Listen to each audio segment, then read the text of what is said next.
മാഷെ, നമ്മളൊരു surgical strike കൂടി കൊടുത്തിരുന്നല്ലോ ഓപ്പറേഷൻ സിന്ദൂറിന്റെ ഭാഗമായിട്ട്. അതായത് സിന്ധു നദീജല കരാർ റദ്ദാക്കിയിരുന്നു. അത് ഇതുവരെയും ഇത്രയും പ്രശ്നങ്ങളൊക്കെ പാകിസ്ഥാൻ ഉണ്ടാക്കിയപ്പോഴും നമ്മൾ ആ ഒരു കാര്യത്തിൽ അങ്ങനെ പിടിച്ചു വെക്കാനൊന്നും നിന്നിരുന്നില്ല. ഒരു ജലമാണല്ലോ, അത് അവർക്കും ഗുണകരമാകട്ടെ എന്നുള്ള രീതിയിലായിരുന്നു. പക്ഷെ ഈ പഹൽഗാമോട് കൂടി അത് നമ്മൾ നിർത്തിവെക്കുന്ന ഒരു സാഹചര്യം ഉണ്ടായി. അപ്പോൾ അതിനുശേഷം വലിയ രീതിയിലുള്ള വാർത്തകളൊക്കെ വന്നിട്ടുണ്ട്, അവർക്ക് വലിയ ബുദ്ധിമുട്ടുകൾ ഉണ്ടാകുന്നുണ്ട് എന്നുള്ളത്. അപ്പോൾ ഒരു വിഭാഗം മാധ്യമങ്ങൾ പറയുന്നത് അത്തരത്തിൽ ഉണ്ടായിട്ടില്ല എന്ന് പറയുകയും ചെയ്യുന്നുണ്ട്. പക്ഷെ ഇതിപ്പോ കണക്കുകൾ സഹിതമുള്ള റിപ്പോർട്ടുകളൊക്കെ പുറത്തു വന്നു തുടങ്ങി. അതായത് പാകിസ്ഥാനിലെ 80% കൃഷിയും നാശത്തിന്റെ വക്കിലാണ് എന്നാണ് പറയുന്നത്. കൃഷി നാശത്തിന്റെ വക്കിലെത്തുക എന്ന് പറഞ്ഞാൽ അതിന്റെ ഏറ്റവും പ്രാഥമികമായിട്ട് നമ്മൾ കരുതേണ്ടത് ഈ പറയുന്ന സിന്ധു നദീജല കരാർ റദ്ദാക്കിയ തീരുമാനം അവർക്ക് തിരിച്ചടിയായി എന്ന് തന്നെയല്ലേ? രാഷ്ട്രീയമായിട്ട് പാകിസ്ഥാന് വലിയ തിരിച്ചടി ഈ സംഭവമായിട്ട് ഉണ്ടായിട്ടുണ്ട് എന്നന്ന് തന്നെ നമുക്കറിയാം. അതുകൊണ്ടാണ് അവരന്ന് വലിയ കലാപങ്ങൾ ഉണ്ടാക്കി, ബഹളം ഉണ്ടാക്കി. വെള്ളം തന്നില്ലെങ്കിൽ ഇന്ത്യക്കാരൻ്റെ രക്തം നദിയിലൂടെ ഒഴുക്കും എന്നൊക്കെ പറഞ്ഞുള്ള പ്രസ്താവനകളാണ് വിവാദപരമായി ഉയർന്നിരുന്നത്. അതുകൊണ്ട് സിന്ധു നദിയിൽ നിന്നുള്ള വെള്ളം അവർക്ക് ലഭിച്ചില്ല എങ്കിൽ തീർച്ചയായിട്ടും അവരുടെ കൃഷിയും അതുപോലെ തന്നെ കുടിവെള്ളം പോലും അവർക്ക് പ്രശ്നത്തിലായിത്തീരും. 80% കൃഷി തകരുക എന്ന് പറഞ്ഞാൽ പ്രത്യേകിച്ച് വേനൽക്കാലത്താണ് അത് രൂക്ഷമാകാൻ സാധ്യതയുള്ളൂ. മാത്രമല്ല, ഇതിക്ക് മുമ്പ് നമ്മൾ ഒരു കാര്യം ചെയ്തിരുന്നു. ഒന്ന്, ചിനാബ് നദിക്ക് കുറുകെട്ടിയിരുന്ന സലാഹ് എന്ന് പറയുന്ന അണക്കെട്ടും അതുപോലെ തന്നെ ബബ്ലിഹാർ എന്ന് പറയുന്ന അണക്കെട്ടും നമ്മൾ ഒരു സമയത്ത് തുറന്നു വിട്ടു. അങ്ങനെ തുറന്നു വിട്ട സമയത്ത് അവിടെ വലിയ പ്രളയം ഉണ്ടായി. അത് തുറന്നു വിടുകയും അടക്കുകയൊക്കെ ചെയ്യുന്ന സമയത്ത് അവർക്ക് അതിൻ്റെ രൂക്ഷമായിട്ടുള്ള പ്രത്യാഘാതങ്ങൾ അനുഭവപ്പെടേണ്ടി വരും എന്നവരെ ബോധ്യപ്പെടുത്താൻ വേണ്ടി ചെയ്തൊരു കാര്യം. അപ്പം അങ്ങനെ സംഭവം ഉണ്ടായാൽ യഥാർത്ഥത്തിൽ പാകിസ്ഥാൻ എന്താണ് ചെയ്യേണ്ടത്? ഈ വിഷയത്തിൽ ഇടപെട്ട് അത് പരിഹരിക്കാനായിട്ടുള്ള ശ്രമം നടത്തണം. എന്നുവെച്ചാൽ ഒന്നില്ലെങ്കിൽ ഇന്ത്യയുടെ കാല് പിടിക്കണം, അല്ലെങ്കിൽ ഇന്ത്യയുമായിട്ട് ബന്ധമുള്ള മറ്റ് രാഷ്ട്രങ്ങൾ, ഇപ്പം അമേരിക്ക പോലെയുള്ള രാഷ്ട്രങ്ങൾ അല്ലെങ്കിൽ ചൈന, അവരൊക്കെ ആയിട്ട് സഹകരിച്ച് പ്രവർത്തിച്ച് അവരെ കൊണ്ട് സമ്മതിപ്പിക്കണം. അങ്ങനെയുള്ള രണ്ട് കൂട്ടരും നമ്മളെ പ്രശ്നങ്ങൾ പരിഹരിപ്പിക്കാൻ ശ്രമിക്കേണ്ടത്. ഒന്നിലേ നേരിട്ട് ചെയ്യണം, അല്ലെങ്കിൽ മറ്റുള്ള ആളുകളെ കൊണ്ട് ചെയ്യിപ്പിക്കണം. ഇന്ത്യയുമായിട്ട് നേരിട്ടും അവർക്ക് വേണമെങ്കിൽ എന്ത് ചെയ്യാം, സംസാരിച്ച് പ്രശ്നം പരിഹരിക്കാൻ ശ്രമിക്കാം.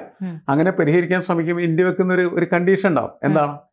ഒരു കാരണവശാലും ഇന്ത്യയിൽ ഇനി ഒരു ഭീകരപ്രവർത്തനം നടത്താനായിട്ട് വരരുത്. അതല്ലെങ്കിൽ നിങ്ങളുടെ രാജ്യത്ത് തന്നെ ഭീകരപ്രവർത്തന താവളങ്ങൾ അടിച്ചു മാറ്റണം എന്ന് പറയും.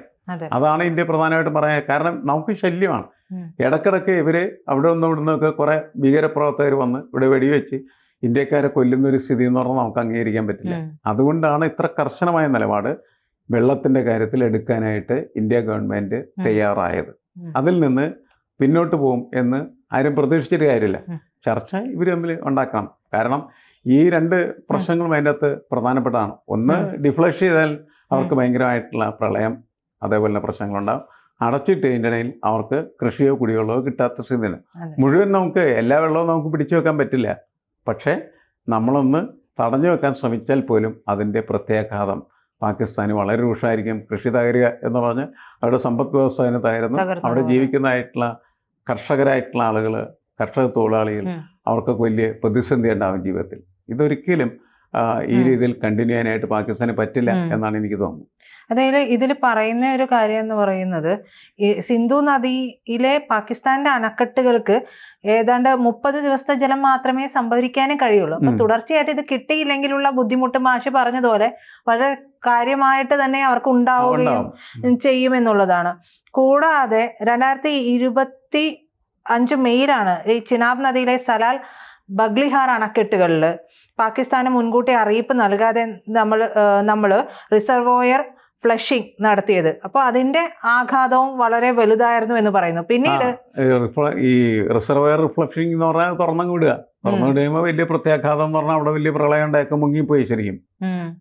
അത് നമ്മളൊരു അണക്കെട്ട് പൊട്ടിപ്പോകുന്നതിന് തുല്യമാണ്. പക്ഷെ നിയന്ത്രിതമായിരിക്കുമെന്ന് മാത്രമേ ഉള്ളൂ. അതാണ് ഫ്ലഷിംഗ് ഔട്ട് എന്ന് പറയുന്നത് അണക്കെട്ടുകളുടെ. അതവരെ ചെയ്തു. അവരെ ചെയ്യാൻ കാരണം അവർക്ക് എതിരെ നമുക്ക് ഇങ്ങനെയൊക്കെ ഉള്ള സാധ്യതകളുണ്ടെന്ന് ഇന്ത്യ അവരെ ബോധ്യപ്പെടുത്തിയ ഒരു കാര്യമാണ്. അപ്പം എനിക്ക് തോന്നുന്നത് അധികം വൈകാതെ ഇക്കാര്യത്തിലൊക്കെ എന്തെങ്കിലും ചർച്ചകളുണ്ടാവും. ഇപ്പോൾ ഒരു വർഷത്തിൽ കൂടുതലൊന്നും ഇവർക്ക് ഇങ്ങനെ ഇക്കാര്യത്തിൽ പിടിച്ചു നിന്ന് പോകാൻ പറ്റില്ല. കാരണം ഒരു വർഷത്തെ കൃഷി അങ്ങ് പോകും.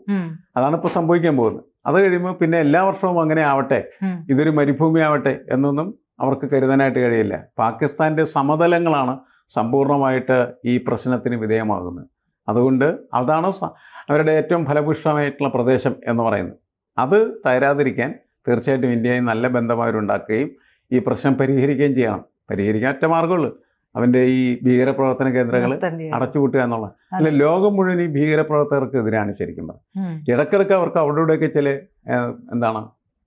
ഗുണ്ടുകൾ പൊട്ടിച്ച് കുറേ ആളുകളെ പൊട്ടിത്തെറിപ്പിച്ച് കൊല്ലാം എന്നല്ലാണ്ട് അവരുടെ ഒരു ലക്ഷ്യവും ഒരു കാരണവശാലും ഇനി ഈ ലോകത്ത് ഒരിടത്തും സാക്ഷാത്കരിക്കാൻ സാധ്യമല്ല. അത്ര ശക്തമായിട്ടുള്ള എതിർപ്പ് ലോകം ഭീകരപ്രവർത്തനത്തിനെതിരായിട്ട് നടത്തുന്നുണ്ട്. ഇന്ത്യ അതിൻ്റെ മുന്നിൽ നിന്ന് തന്നെ പോരാടാൻ പ്രധാനപ്പെട്ട കാരണം ഈ പാകിസ്ഥാനികളാണ് ശരിക്കും. മാഷ് ഇപ്പൊ പറഞ്ഞല്ലോ 2 സാധ്യതകൾ, അതായത് ചൈനയായിട്ടോ അമേരിക്കയായിട്ടോ സൗഹൃദത്തിൽ സംസാരിച്ച് നമ്മളുമായിട്ടൊരു ചർച്ച നടത്താം എന്നുള്ളത്. പക്ഷെ ഈ കഴിഞ്ഞ ദിവസമാണല്ലോ പാകിസ്ഥാൻ പറഞ്ഞത് അഫ്ഗാനിലുള്ള അടി എന്ന് പറയുന്നത് ഞങ്ങൾ മറ്റൊരു രാജ്യത്തിന് വേണ്ടി ചെയ്യുന്നതാണ്. ആ രാജ്യം എന്ന് പറയുന്നത് US ആണ് എന്നുള്ളതാണ്. US-നും ഒരു ചില കാര്യങ്ങൾ കൊണ്ട് തന്നെ, ഒന്നാമത് ഇന്ത്യയുടെ വളർച്ച തന്നെയാണോ പ്രധാനമായിട്ടും. അപ്പോൾ അതുകൊണ്ട് തന്നെ ഇന്ത്യ അസ്ഥിരമാകേണ്ടത് കൊണ്ട് തന്നെ ഈ ഭീകരപ്രവർത്തനങ്ങൾക്ക് ഫണ്ട് കൊടുക്കുന്നില്ല എന്ന് നമുക്ക് പറയാൻ പറ്റില്ല. അപ്പോൾ എന്തായാലും US-മായി സംസാരിച്ചപ്പോൾ നമ്മളുമായിട്ട് ഒരു ടൈപ്പിൽ എത്താനായിട്ട് അപ്പോൾ പാകിസ്ഥാൻ ശ്രമിക്കുമോ? അല്ല, പാകിസ്ഥാൻ്റെ ജനങ്ങളുടെ പ്രശ്നങ്ങൾ പരിഹരിക്കണമല്ലോ. അവിടുത്തെ ഭരണകൂടം അത് പട്ടാള ഭരണകൂടം ആയിക്കഴിഞ്ഞാലും ഇനി അവരുടെ തെരഞ്ഞെടുപ്പിലൂടെ തിരഞ്ഞെടുത്ത ഒരു ഭരണകൂടം ആയിക്കഴിഞ്ഞാലും ആ ഭരണകൂടത്തിൻ്റെ മുഖ്യമായ ചുമതല എന്ന് പറയുന്നത് എന്താണ്? സ്വന്തം രാജ്യത്തെ പൗരന്മാർക്ക് കുടിവെള്ളവും അതേപോലെ തന്നെ ജലസേചനത്തിന് ആവശ്യമായിട്ടുള്ള വെള്ളവും എത്തിച്ചു കൊടുക്കുക എന്നുള്ളതാണ്. അതിന് ഉള്ള മാർഗം എന്താണെന്ന് അന്വേഷിക്കുമ്പോൾ ഇങ്ങനെയുള്ളൊരു മാർഗം അവരുടെ അടുത്തുള്ളൂ. കാരണം ചൈനയും അതേപോലെ പാകിസ്ഥാനും തമ്മിലുള്ള ബന്ധം എന്ന് പറയുന്നത് ഇൻവെസ്റ്റ്മെൻറ്റ് റിലേഷൻസ് ആണ് ശരിക്കും പറഞ്ഞാൽ. അവിടെ ഒരുപാട് പണം അവർ ഇൻവെസ്റ്റ് ചെയ്തിട്ടുണ്ട്. ആ ഇൻവെസ്റ്റ് ചെയ്തിരിക്കുന്ന പണവുമായിട്ട് ബന്ധപ്പെട്ട ചില വിഷയങ്ങളുടെ ഒരു സൗഹൃദമാണ് അവരുള്ളത്. അമേരിക്കയുടെ ഒരു പ്രോക്സിയാണ് പാകിസ്ഥാൻ. അമേരിക്ക പറയുന്നതൊക്കെ ചെയ്യുന്ന വെറും ഗുണ്ടയായിട്ട് പാകിസ്ഥാൻ മാറിക്കൊണ്ടിരിക്കും. അപ്പോൾ പാകിസ്ഥാൻ്റെ പ്രശ്നം പരിഹരിക്കാനായിട്ട് ഈ അമേരിക്കൻ യജമാനോട് അല്ലെങ്കിൽ തമ്പുരാനോട് പറയാം. അങ്ങനെ ട്രംപ് ഇക്കാര്യത്തിൽ ഇടപെടുകയാണെന്ന് വെച്ചാൽ ഇപ്പോൾ നമ്മളും അതായത് ഇന്ത്യയും അമേരിക്കയും തമ്മിൽ ഈ അടുത്ത കാലത്തായിട്ട് വലിയ പ്രശ്നങ്ങളുണ്ടായി. അവസാനം അത് പരിഹരിക്കപ്പെടുമെന്ന് കരുതുന്നു. നമുക്ക് നേരെ ഉയർത്തിയ ചുങ്കം പിൻവലിക്കാനായിട്ട് അമേരിക്ക തയ്യാറായിരിക്കുന്നു എന്നൊക്കെ നമ്മൾ കാണുന്നത്. എന്ന് വെച്ചാൽ നല്ല ബന്ധത്തിലേക്ക് വരുന്നു എന്നർത്ഥം. അങ്ങനെ വരുമ്പോൾ ആ സംഭാഷണത്തിനുള്ള സാധ്യത വർദ്ധിക്കുകയാണ് ചെയ്യുന്നത്. നമ്മളോട് കാര്യങ്ങൾ പറയാനായിട്ടുള്ള ഒരു സ്പേസ് അമേരിക്കയ്ക്ക് ഉണ്ടാകും. അതുപോലെ തന്നെ ചൈനയും നമ്മളും തമ്മിലുള്ള നല്ല ബന്ധങ്ങൾ പുതുതായിട്ട് ഉണ്ടാക്കിയിരിക്കുകയാണ്. ആ സമയത്ത് ചൈനയ്ക്കും വേണമെങ്കിൽ നമ്മളോട് സംസാരിക്കാനായിട്ട് കഴിയും. അപ്പം ഇതിനൊക്കെ അടിസ്ഥാനപരമായി വേണ്ടതെന്നാണ് പാകിസ്ഥാൻ നേരെയാവുക എന്നുള്ളതാണ്. അല്ലാണ്ട് ആരോടും സംസാരിച്ചിട്ട് കാര്യമില്ല. നമ്മൾ വെക്കുന്ന ഒരു കണ്ടീഷൻ അനുസരിച്ചിട്ട് അവർ ഈ ഭീകരപ്രവർത്തകരെ അവരുടെ രാജ്യത്ത് നിന്ന് മാറ്റുക അല്ലെങ്കിൽ പറഞ്ഞു വിടുക, അല്ലെങ്കിൽ അവരെ പ്രോത്സാഹിപ്പിക്കുന്ന തരത്തിലുള്ള പ്രവർത്തനങ്ങൾ നിർത്തിവെക്കുക. ഇതൊക്കെ ചെയ്താൽ മാത്രമാണ് ഇന്ത്യയുടെ കണ്ടീഷൻസ് സാക്ഷാത്കരിക്കപ്പെടുക. അപ്പോൾ മാത്രമാണ് അവർക്ക് ആവശ്യമുള്ളതായിട്ടുള്ള ജലം കൊടുക്കാൻ ഇന്ത്യ തയ്യാറാവുകയുള്ളൂ. കൂടുതൽ വാർത്തകളും വിശേഷങ്ങളും നിങ്ങളിലേക്ക് എത്താൻ ABC മലയാളം സബ്സ്ക്രൈബ് ചെയ്യുക, ബെൽ ബട്ടണും അമർത്തുക.